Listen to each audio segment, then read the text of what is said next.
হাজার বছরের পুরনো বিশাল কোনো ঐতিহাসিক মনুমেন্টের সামনে দাঁড়িয়ে মানুষ যতটা না রোমাঞ্চিত হয় তার চেয়ে মনে হয় বহু গুণ বেশি শিহরণ অনুভব করে যখন সম্পূর্ণ নকল মানে প্রাণহীন একটা মোমের মূর্তির পাশে দাঁড়ায়। আম, শুনতে বেশ অদ্ভুত লাগছে, তাই না? হ্যাঁ, মানে লজিক্যালি চিন্তা করলে ব্যাপারটা আসলেই বেশ অদ্ভুত। একদম। কেন একটা প্লাস্টিক বা মোমের স্তূপ আমাদের ভেতরে এত তীব্র অনুভূতির জন্ম দেয়, যেখানে বাস্তব ইতিহাসের পাথরগুলো মাঝে মাঝে নিছকে পাথর মনে হয়? আজকের এই ডিপ ডাইভে আমরা ঠিক এই মনস্তাত্ত্বিক ধাঁধাটির খোলার চেষ্টা করব। এবং খুব ইন্টারেস্টিং বিষয় হল, আমাদের হাতে থাকা আজকের সোর্সটি কিন্তু কোনো বিজ্ঞানের জার্নাল বা থিসিস পেপার নয়। রাইট, এটি ২০১৬ সালের একটা ট্রাভেল ভ্লগ বা ভ্রমণ ডায়েরির একটা স্ক্রিপ্ট বলতে পারি। শিরোনামটা হচ্ছে লন্ডন ভ্রমণ ২০১৬, টাওয়ার ব্রিজ থেকে ম্যাডাম থুসো, স্মৃতির পাতায় এক অবিস্মরণীয় যাত্রা। হ্যাঁ, হেও ববিতন কালমুরাপলো বাংলাদেশ এবং কানাডা থেকে উড়ে আসা একটা পরিবারের। তারা লন্ডনে মিলিত হয় এবং একসাথে পুরো শহরটা ঘুরে দেখে। ওপর থেকে দেখতে এটা নিতান্তই সাধারণ একটা ভ্লগ মনে হতে পারে, আচ্ছা, কিন্তু ভেতরকার ব্যাপারটা তো সাধারণ নয়। মানে আমরা যদি একটু তলিয়ে দেখি। একদমই তাই। এই ধরনের ব্যক্তিগত ভ্লগগুলো আসলে মানব মস্তিষ্কের স্মৃতি ধরে রাখার অসাধারণ কিছু কেস স্টাডি। সোর্সটির শুরুতেই আমরা দেখি বর্ণনাকারী খুব আন্তরিকভাবে আসসালামু আলাইকুম বলে সবাইকে স্বাগত জানাচ্ছেন। হ্যাঁ, খুব স্নিগ্ধ একটা মিউজিক বাজছিল ব্যাকগ্রাউন্ডে। রাইট। এই যে একটা নির্দিষ্ট সময়ের ২০১৬ সালের কিছু মুহূর্তকে ডিজিটাল ফ্রেমে আটকে ফেলা হলো, এটা কেবল কয়েকটা দর্শনীয় স্থান ঘোরার তালিকা নয়, এটা আসলে একটা পার্সোনাল টাইম ক্যাপসুল।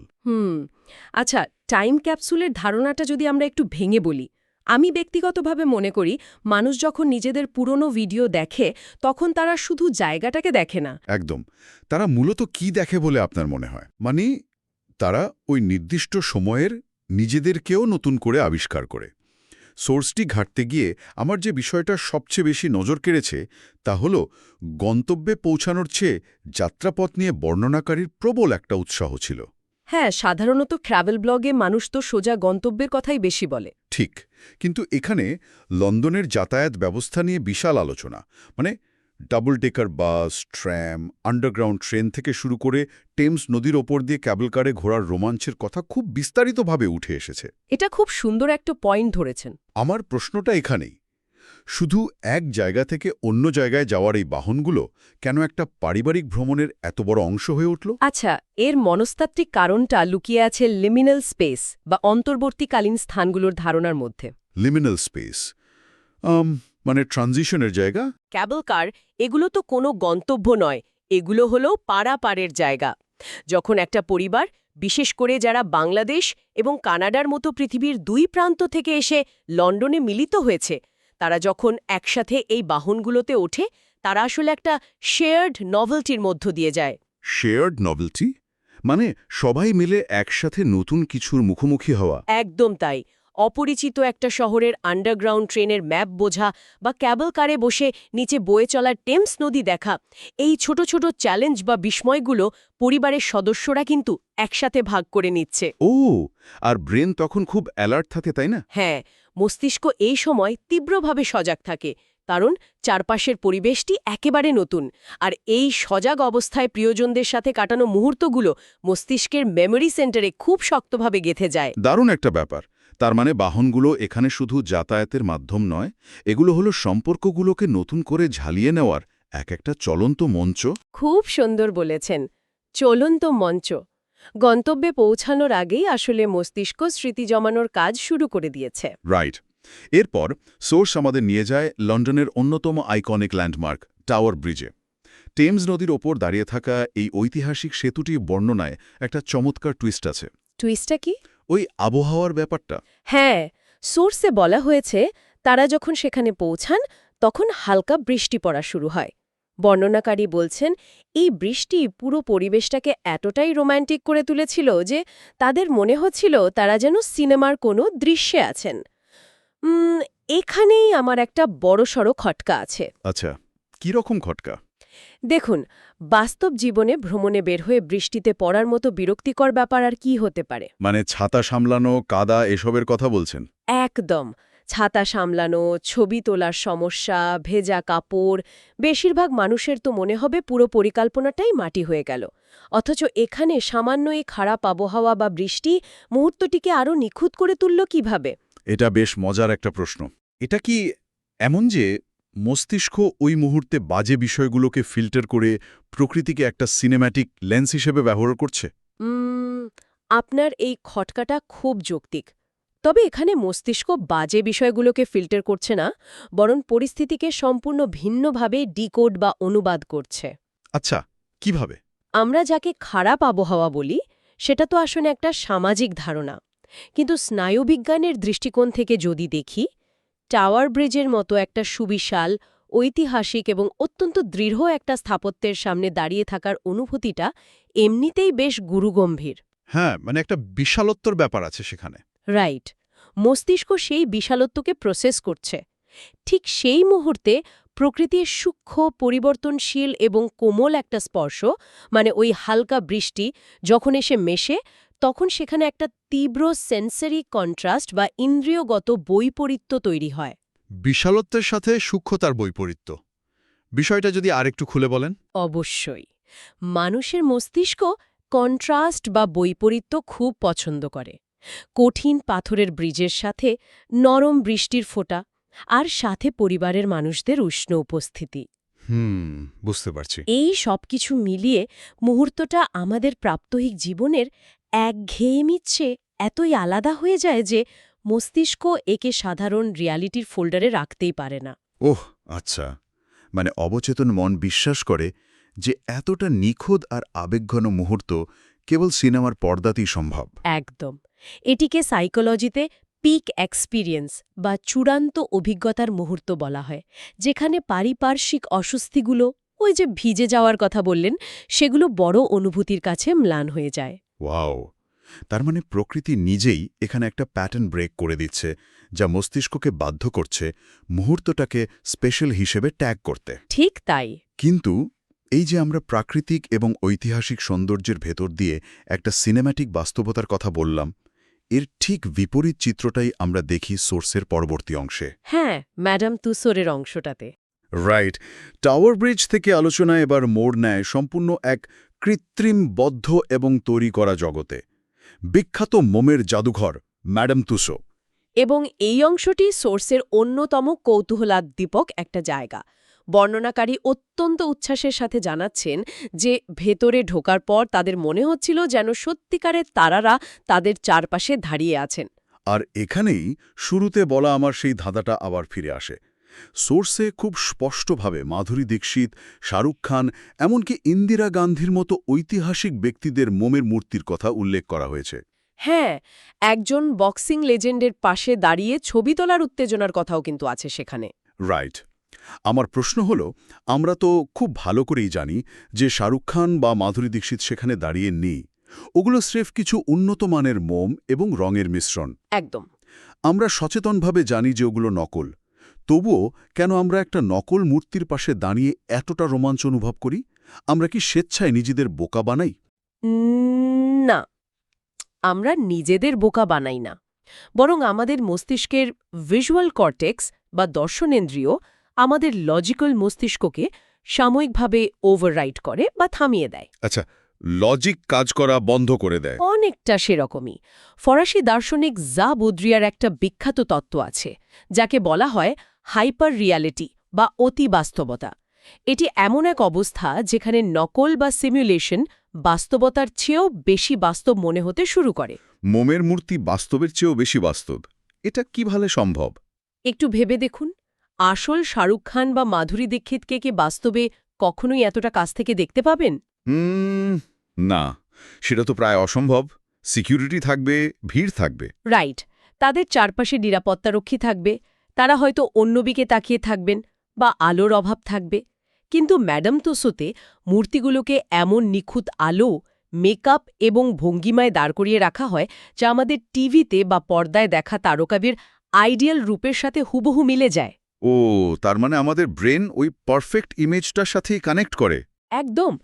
যখন দর্শনার্থীরা সেখানে যান, তাদের চোখ মস্তিষ্কে সিগন্যাল পাঠায় যে এই তো সেই মুখ যা আমি বছরের পর বছর পর্দায় দেখেছি। আচ্ছা, কিন্তু ব্রেন তো জানে ওটা মোম। হ্যাঁ, লজিক্যাল মস্তিষ্ক হয়তো পেছন থেকে বলে এটা মোম, কিন্তু আবেগের মস্তিষ্ক ততক্ষণে সেই তারকার সাথে জড়িয়ে থাকা পুরনো স্মৃতি, প্রিয় সিনেমা বা নস্টালজিয়াকে জাগিয়ে তোলে। তার মানে আমরা মোমের মূর্তির দিকে তাকিয়ে আসলে উত্তেজিত হই না, আমরা উত্তেজিত হই ওই তারকার প্রতি আমাদের যে দীর্ঘদিনের ইমোশনাল ইনভেস্টমেন্ট আছে সেটার একটা দৃশ্যমান রূপ হাতের কাছে পেয়ে। একদম নিখুঁত বলেছেন। এই মূর্তিগুলো হলো আমাদের ফ্যান্টাসি বা কল্পনার একটা ফিজিক্যাল রূপ। দারুণ একটা ব্যাপার। টিভি স্ক্রিন তো আমাদের আর তারকাদের মাঝে একটা অদৃশ্য দূরত্বের দেয়াল তুলে রাখে, তাই না? ম্যাডাম তুসোর নিখুঁত শিল্পকর্ম সেই দূরত্বের দেয়ালটাকে ভেঙে দেয়।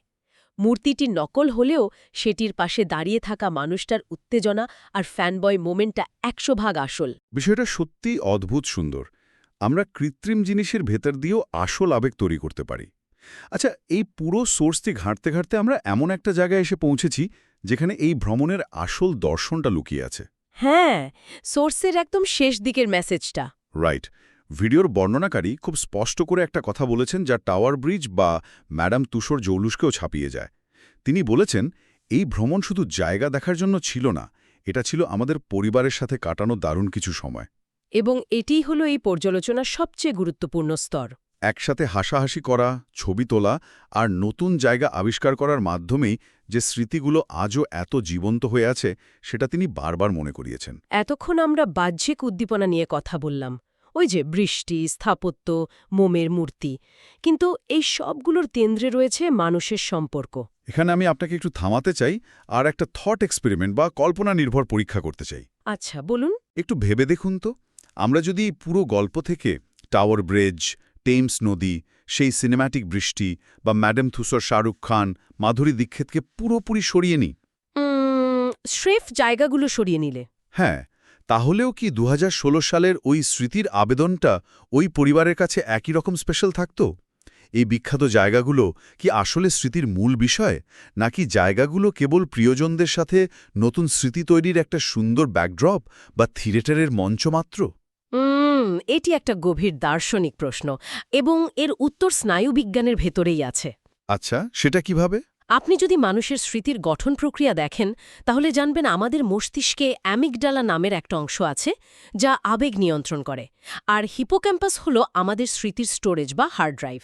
ওকে, অ্যামিগডালা আর হিপোক্যাম্পাস। হ্যাঁ, যখন আমরা পরিবারের সাথে হাসি ঠাট্টা করি, তখন অ্যামিগডালা তীব্র ইতিবাচক আবেগের সিগন্যাল তৈরি করে। এই সিগন্যাল হিপোক্যাম্পাসকে নির্দেশ দেয়, এই মুহূর্তটি খুব গুরুত্বপূর্ণ, একে স্থায়ী স্মৃতি হিসেবে সেভ করো। আচ্ছা, তাহলে জায়গাগুলোর ভূমিকা কি এখানে? সেগুলো কি একেবারেই অপ্রয়োজনীয়? না না, অপ্রয়োজনীয় নয়। জায়গাগুলো হলো সেই স্মৃতির অ্যানকার বা নোঙর। প্রতিদিনের রুটিন জীবনে আমাদের মস্তিষ্ক খুব বেশি নতুন স্মৃতি তৈরি করে না, কারণ চারপাশের সব কিছু পরিচিত। রাইট, রোজকার জীবনে স্পেশাল কিছু থাকে না।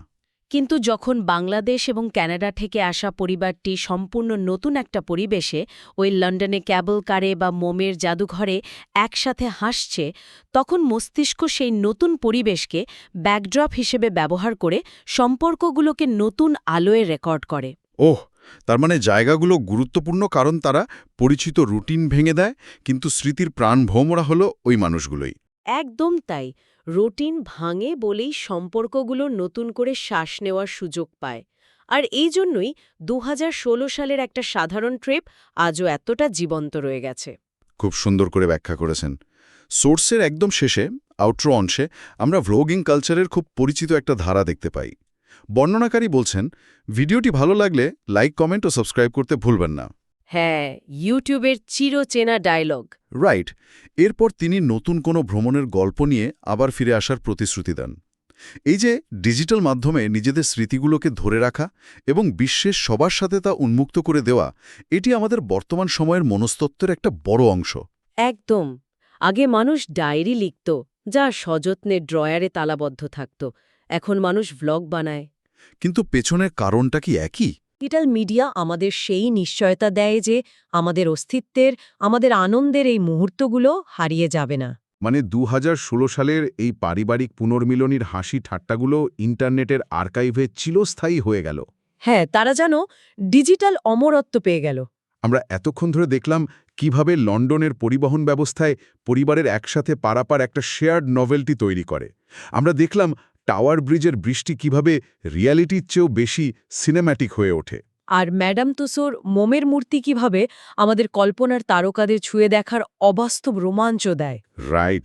এবং সবশেষে আমরা বুঝলাম যে এই সব কিছুর কেন্দ্রে রয়েছে ইমোশনাল এনকোডিং, প্রিয়জনদের সাথে কাটানো মুহূর্তের সেই নিউরোলজিক্যাল স্ট্যাম্প, যা যে কোনো ভৌগোলিক স্থানের চেয়ে অনেক বেশি শক্তিশালী। এবং এই শক্তিশালী স্মৃতিগুলোই মূলত আমাদের জীবনের আখ্যান তৈরি করে। আমরা কে, কোথা থেকে এসেছি আর কাদের সাথে আমাদের আত্মার সম্পর্ক, এই ভ্লগগুলো সেই পরিচয়েরই এক একটা ডিজিটাল দলিল। একদমই তাই। আজকের এই ডিপ ডাইভ থেকে আমরা অনেক কিছু জানলাম, অনেক কিছু নতুন করে ভাবতে শিখলাম। তবে শেষ করার আগে এই পুরো আলোচনা এবং স্মৃতির ধারণা থেকে একটা গভীর প্রশ্ন রেখে যেতে চাই সবার জন্য। দারুণ, প্রশ্নটা কি?